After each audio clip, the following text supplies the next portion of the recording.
తడుకుంటాడు చంద్రబాబు నాయుడు భుజాలు ఎందుకు తడుకుంటాడు? ఈ కుట్ర కోణం అంతా బయటకు వస్తుంది. వెయిట్ చేయండి చంద్రబాబు నాయుడు.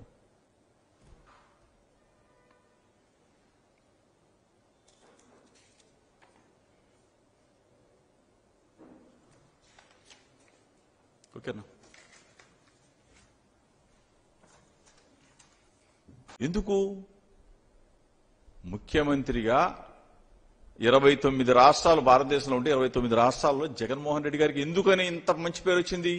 జగన్మోహన్ రెడ్డి గారి వైపు ఎందుకు చూస్తా ఉన్నారు? ఆంధ్రప్రదేశ్ రాష్ట్రం వైపు ఈ పథకాలు మాకు కావాలి, ప్రజా సంక్షేమం మాకు కావాలని చెప్పేసి మిగిలిన రాష్ట్రాల ముఖ్యమంత్రులంతా కూడా ఎందుకు ఉవ్విళ్ళూరుతా ఉన్నారు జగనన్నలాగా పరిపాలన చేయాలని? చంద్రబాబు నాయుడు నీ 14 సంవత్సరాల నీ పరిపాలనలో ఒక్క పథకం చెప్పు. దిక్కుమాలిన చంద్రబాబు నాయుడు రేపు దిక్కులేని వాడైపోబోతా ఉన్నాడు. రేపు ఎన్నికల్లో మే 13వ తారీఖు ఎన్నికల తేదీ ఎప్పుడు వస్తుందా? పోలింగ్ స్టేషన్ ఎప్పుడు తీస్తారా? అందరూ కూడా వెళ్ళి జగనన్నకి ఓటు వేయాలా, ఫ్యాను గుర్తుకు ఓటు వేయాలని చెప్పేసి ఉర్రూతలుగుతా ఉన్నారు. ఈ పరిస్థితుల్లో తిట్టటమే పనిగా పెట్టుకొని హెలికాప్టర్ అంట, ఆయన దిగటం అంట, ఈయన రావటం అంట, ఇద్దరు కలిసి వెళ్ళటం అంట, తిట్టడం. నమ్మరుగాక నమ్మరు మిమ్మల్ని. ఇద్దరు మోసగాళ్లు. ఈ ఇద్దరు మోసగాళ్లకు తోడు మళ్ళీ ఢిల్లీ పోయారు. ఢిల్లీలో మళ్ళీ బీజేపీతో కలిశారు.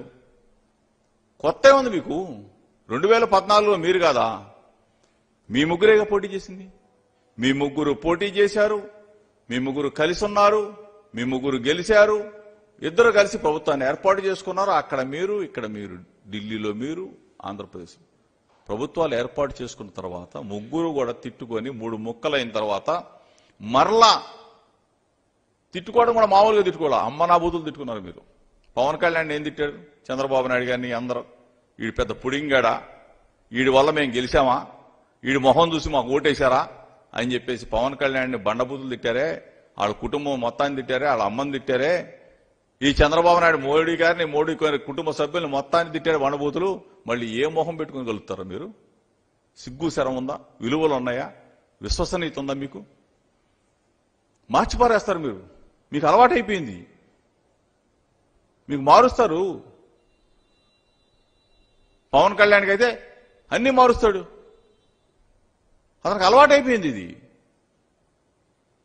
దుర్మార్గులారా, మీరు ఇష్టం వచ్చినట్టు అది బంగాళాఖాతం ఏంది గెలిపేది? మీ బొందా. రేపు రిజల్ట్స్ తర్వాత మిమ్మల్ని ఎక్కడ కలుపుతారో చూడండి జనం. అసలు రిజల్ట్స్ తర్వాత తెలుగుదేశం పార్టీ ఉండదు, చంద్రబాబు నాయుడు ఉండదు. అడ్రస్ గల్లంతే. ఈ పవన్ కళ్యాణ్ ఉండదు, జనసేన పార్టీ ఉండదు. మొత్తం కూడా సాపాదిని చదువుకొని హైదరాబాద్ దుకాణం, కేర్ ఆఫ్ హైదరాబాద్. ఈ 2 పార్టీల అడ్రస్ గల్లందు కాబోతా ఉన్నాయి. ఈ ఇద్దరు లీడర్లు కూడా, కుప్పంలో చంద్రబాబు నాయుడు, పిఠాపురంలో పవన్ కళ్యాణ్. ఇద్దరు కూడా అక్కడేమో సైకిల్ కూలిపోతుంది, ఇక్కడేమో గ్లాస్ పగిలిపోబోతుంది. ఈరోజు ఒకటే చెప్తా ఉన్నాం. మనసు పెట్టాడు, ప్రజల మనసులు గెలుచుకున్నాడు. 3648 కిలోమీటర్ల సుదీర్ఘ పాదయాత్ర. ఆ పాదయాత్రలో ప్రజల సంకల్పం, ఆ సంకల్పమే మేనిఫెస్టో. ఆ మేనిఫెస్టోనే ప్రజల గడపకు చేరింది. ప్రజల గడపకు చేరింది. ప్రజల గడపకు చేరింది కాబట్టి ప్రతి గుండెలో జగన్ అన్న ఉన్నాడు కాబట్టి ఈరోజు జనం మొత్తం జగనన్న జగనన్న జగనన్న. ఫ్యాను గుర్తు, ఫ్యాను గుర్తు, ఫ్యాను గుర్తు. చంద్రబాబు నాయుడు పతనం అయిపోబోతా ఉన్నాడు. నేను ఒకటే చెప్తా ఉన్నాను.